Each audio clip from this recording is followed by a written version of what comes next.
Hello everyone, in this video I'm going to show you how can you add extract video effect in CapCut using Trantition. So you can find the extract Trantition is free effect. So you can add the videos or photos you like to. You're just going to go to Transition and select image, and you can adjust for the duration, and you can apply it to the clip and see for the result.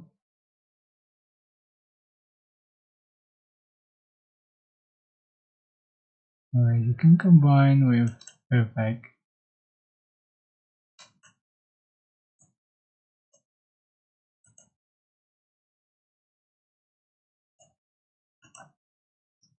So it's very simple. I hope this tutorial was helpful for you guys. Don't forget to like, comment, share, and also subscribe. Thank you so much for watching.